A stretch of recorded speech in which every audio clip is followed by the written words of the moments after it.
মৰমৰ ছাত্ৰ-ছাত্ৰীসকল, আজিৰ এই ভিডিঅ'টোত শ্ৰেণী চতুৰ্থ গণিতৰ পৃষ্ঠা নম্বৰ 70ত থকা 70ত থকা তলৰ সমস্যাসমূহ সমাধান কৰোঁ অহা এইখিনিৰ পৰা আজিৰ এই ভিডিঅ'টোত আমি আলোচনা কৰিম। ইয়াৰে পৃষ্ঠা নম্বৰ 69লৈকে আমি ভিডিঅ' এটা আপলোড কৰিছোঁ। যদিহে তোমালোকে চোৱা নাই, কমেণ্ট কৰি সুধিবা কোনটো পৃষ্ঠাৰ সমাধান কৰা ভিডিঅ' তোমালোকক লাগে। ইয়াতে চোৱা, ক নম্বৰটো কি দি আছে, অৰিন্দমৰ দেউতাকে বজাৰত ডজনে প্ৰতি 55 টকাকৈ কল বেচিলে। তেওঁ 7 ডজন কল বেচি কিমান টকা পালে? অৰিন্দমৰ দেউতাকে কি কৰিলে, বজাৰলৈ কল বেচিবলৈ গৈছিল আৰু প্ৰতি ডজন কলত 55 টকাকৈ বেচিলে। মানে এক ডজনত কিমানটা কল থাকে? 12টা কল থাকে। মনত ৰাখিবা, এক ডজনত কিমানটা থাকে? 12টা। মানে 12টা কলত 55 টকাকৈ বেচিলে। তেওঁ 7 ডজন কল বেচি কিমান টকা পালে? এক ডজন কল বেচি কিমান টকা পাইছিল? 55 টকা। গতিকে আমাক সুধিছে যে 7 ডজন কল বেচি তেওঁ কিমান টকা পালে? উত্তৰটো এনেদৰে লিখিবা যে 1 ডজন কল বেচি পালে কিমান পাইছিল? 55 টকা পাইছিল। গতিকে আমাক সুধিছিল প্ৰশ্নটোত যে 7 ডজন কল বেচি কিমান টকা পাব। এতেকে লিখিবা 1 ডজন কল বেচি কিমান টকা পালে? 55 টকা। এতেকে 7 ডজন কল বেচি পাব 55ক আমি 7ৰে পূৰণ কৰি দিম। 55 পূৰণ 7। পূৰণটো তোমালোকে এনেদৰে কৰিব পাৰা, ইয়াত কিমান দি আছে? 55 আৰু ইয়াত দি আছে 7। গতিকে 7 5 গুণ কিমান? 7 5 গুণ 35ৰ 5, 7 গ'ল 3। 7 আকৌ 7 5 গুণ 35, 35 3 কিমান? 38। কিমান পালো আমি? 385। আৰু যদিহে এনেদৰে কৰাত অসুবিধা পোৱা, এনেদৰে কৰিব পাৰা 55 পূৰণ 7। 7 5 গুণ কিমান? 7 5 গুণ 35ৰ 5, 7 গ'ল 3। এবাৰ এইটো পাছেৰে এইটো 7ক পূৰণ কৰিম। 5 7 গুণ বা 7 5 গুণ কিমান? 35। 35ৰ লগত 3 যোগ কৰি চোৱা, কিমান হ'ব?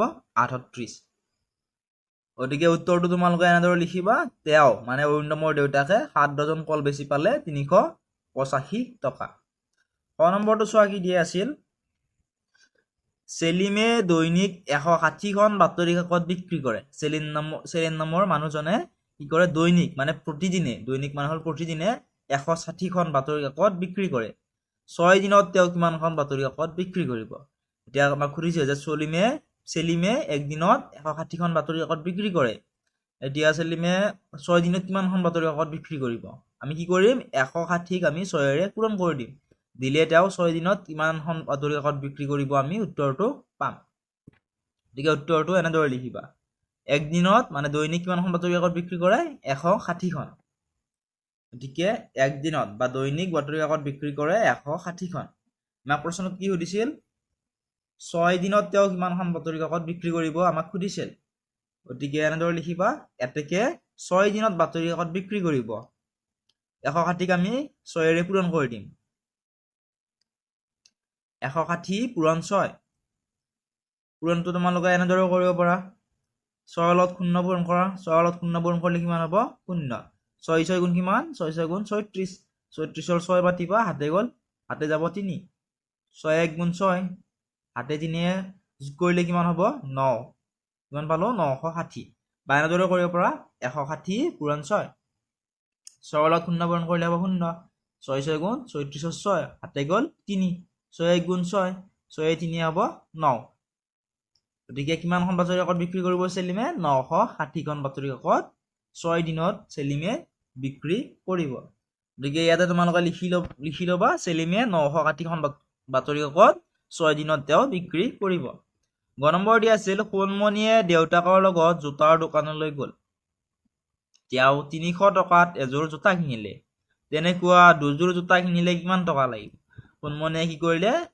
সোণমণিৰ দেউতাকৰ লগত এযোৰ জোতা কিনিবলৈ গ'ল আৰু সোণমণিৰ দেউতাকে কি কৰিলে? 300 টকাত এযোৰ জোতা কিনিলে। 300 টকা দোকানীজনক দি এযোৰ জোতা কিনি ল'লে।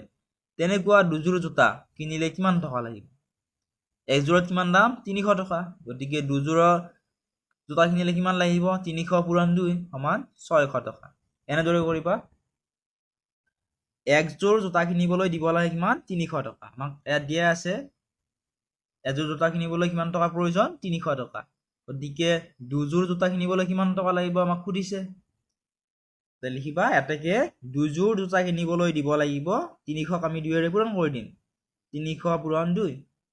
ইয়াতে শূন্য কেইটা আছে চোৱা দুটা আছে দুটা শূন্য পাতি লোৱা 3 দুগুণ কিমান 3 দুগুণ 6 কিমান টকাৰ প্ৰয়োজন হ'ব 600 টকা পূৰণটো এনেদৰে কৰিব পাৰা 300 পূৰণ 2 2ৰ লগত শূন্য পূৰণ কৰিলে হ'ব 0 2ৰ লগত শূন্য পূৰণ কৰিলে হ'ব 0 3 দুগুণ হ'ব 6 কিমান পালো আমি 600 টকা তোমালোকে লিখিবা যে কোনমণিয়ে দুযোৰ জোতা কিনিবলৈ দিব লাগিব কিমান টকাৰ প্ৰয়োজন হ'ব 600 টকাৰ প্ৰয়োজন হ'ব ঘৰ নম্বৰ দিয়া আছিল 1 কিলোগ্ৰাম ৰৌ মাছৰ দাম 250 টকা হলে 3 কিলোগ্ৰাম ৰৌ মাছৰ দাম কিমান হ'ব একেবাৰে সহজ কি কৈছে 1 কিলোগ্ৰাম ৰৌ মাছৰ দাম কিমান দিয়া আছে আমাক 250 টকা যদিহে আমি 3 কিলোগ্ৰাম ৰৌ মাছ কিনিব লাগে 250 টকাকৈ 1 কিলোগ্ৰামত তেতিয়াহ'লে কি কৰিব লাগিব 250 টকা আমি 3 ৰে পূৰণ কৰি দিব লাগিব বাইনাদৰো কৰিব পাৰা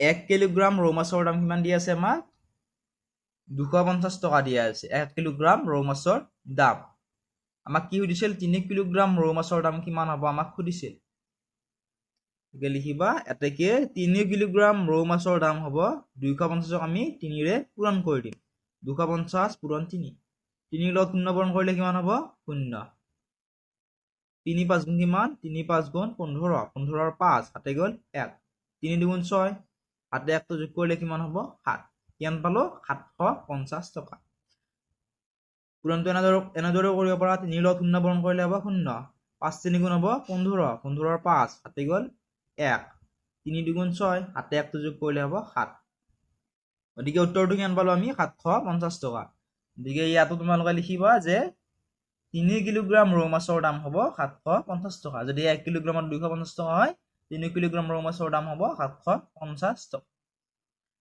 9 নম্বৰ দি আছিল এটা ছাতিৰ দাম 225 টকা হলে তেনেকুৱা চাৰিটা ছাতিৰ দাম কিমান হ'ব কি কৈছে এটা ছাতিৰ দাম কিমান দি আছে 225 টকা দি আছে আৰু সুধিছে যে তেনেকুৱা চাৰিটা ছাতিৰ দাম যদিহে এটা ছাতিৰ 225 টকা হয় আমি চাৰিটা ছাতি কিনিবলৈ কিমান টকাৰ প্ৰয়োজন হ'ব আমাক সুধিছে গতিকে আমি কি কৰিম 225 আমি 4 ৰে পূৰণ কৰি দিম দিলে আমি চাৰিটা ছাতিৰ দাম আমি কিমান হ'ব উত্তৰটো পাম গতিকে উত্তৰটো এনেদৰে লিখিব পৰা এটা ছাতিৰ দাম কিমান দি আছিল 225 টকা এটা ছাতিৰ দাম দি আছিল 225 টকা আমাক কেইটা ছাতিৰ দাম সুধিছে চাৰিটা ছাতিৰ দাম কিমান হ'ব লিখিবা এতেকে চাৰিটা ছাতিৰ দাম হ'ব 225 আমি 4 ৰে পূৰণ কৰি দিম 225 পূৰণ 4